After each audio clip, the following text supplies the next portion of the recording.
do you think do we call this? Roller. So this is what we call the reel. R-E-E-L. Reel. It's like for fishing. Parang fishing. Yeah, Facebook reel. Okay. So we have here is what we call Standard. But what kind of standard? Fencing standards. So this is what we call a pigtail standard. Why do we call it a pigtail standard? Looks like a pig. Tail of a pig. Pigtail. Okay. So we have this. We have this pegs, as we call it. Pegs. Why do we have pegs? Step on, yes. What else? Para may anchor. Serves as an anchor or resistance. Why? For example, you are the cows there. Yeah. We would want to put the brake fence that way. Why that way? Para so if they push, yeah, you have a very strong resistance. Okay? How about this one? What do we call this one? battery. Electric. Battery, yes it is. But what the voltage proper term for it is portable energizer. Ah. So this is a battery charged one. So I will use a battery for it. We have another type, what we call the solar one. So that is more common now. This is a bit old. So all we have to do for this, closer. So we want to electrify, right? So temporary fences are supposed to be electrified because we're trying to keep off cows going to the other side. So just hook it in like that. Okay, good. So where is the green one going to go? So the positive is going to the black. Here? No, the wire. Okay. Negative to... Where is the negative going then? Taas. Here? Where? Other way. So what is negative? For negative. For the Ground. So where would you put this? ground. How? I don't know. Wood. Wood. Wood? No? Yeah. Simply by getting a standard, sticking it in the ground. Now we have a ground. Yeah. To turn it on, we have 1, 0, 1, 2, and then day and night mode. 1 is 1 second, it ticks every 1 second. 2 is it ticks every 2 seconds. Why do we want it ticking again, not continuous? Para pag may hindi pilit, didikit. So that we don't want it continuous, because if I touch it like this, I won't be able to let go. If it's ticking, if I touch it, I'm able to let go. Okay? Yeah.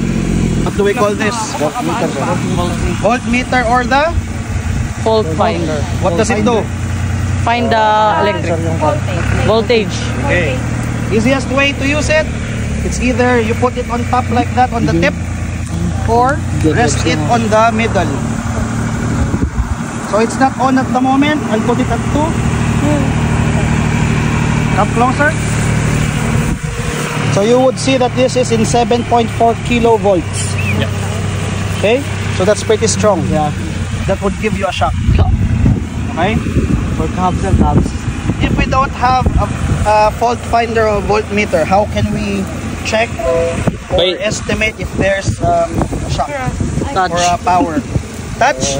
Yes, if you're brave enough, sure. Pwede mong itouch sa back ng ganito. The best way is getting this kind of grass. Buhay na grass. Hold it and put it here and go closer and closer and closer until you feel if there's a shock or not. Yeah. You wanna try? No thanks. Kasi may tubig yan sa ano. Yeah, because there's moisture. Give him. Not touch, just dikit mo lang. Put it there and move closer and closer towards it. Feel? Nothing? Dry yan. So it's dry. Maybe something more moist. Ito mo eh. Lagyan ng tubig, sir. Lagyan ng tubig.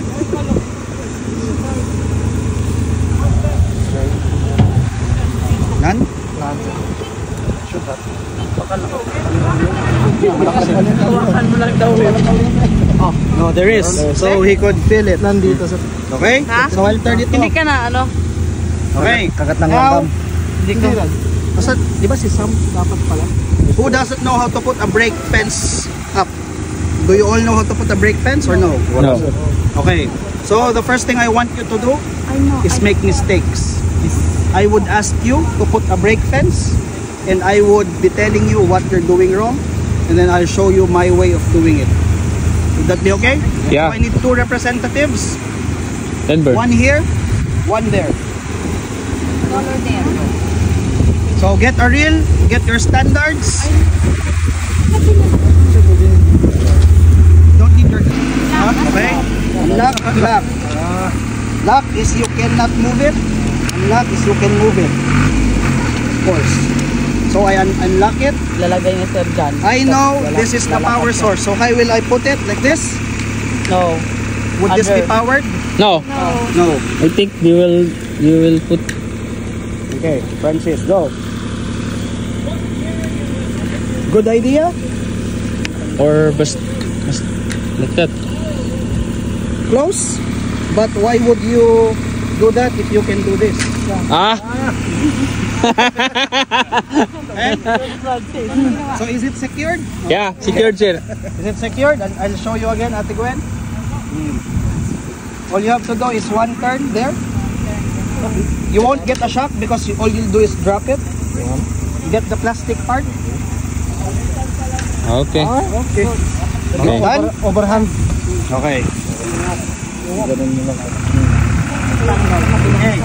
Now, Mamaya it's daw. secured. Kasi siya muna si sir. It's secured. It won't move. Where do I want this? There, right? So I will bring my standard. So this is my first go, right? Yes. Okay, let's walk. I usually hold it like this, not the other way around, because it will hit my so like that. 15 steps. So let's walk. And if you notice, I won't put any standards yet. Okay?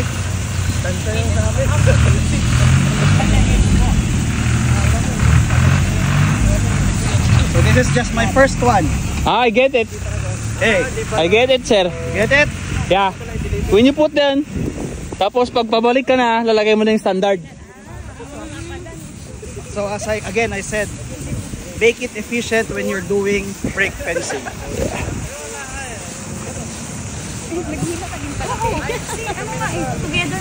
Okay. Now that we're here, I want it to be straight.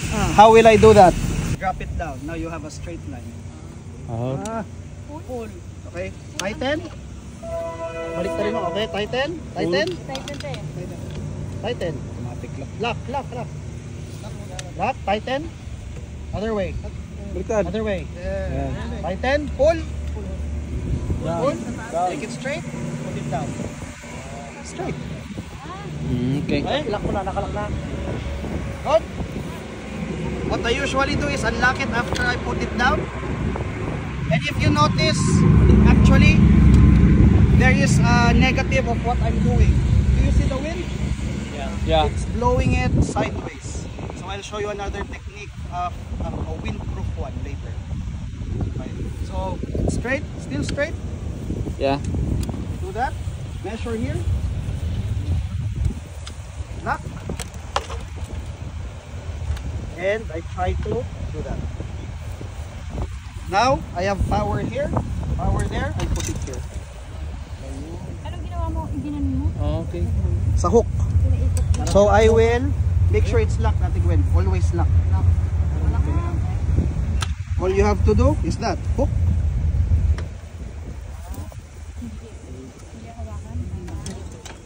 Yeah. Now you have power.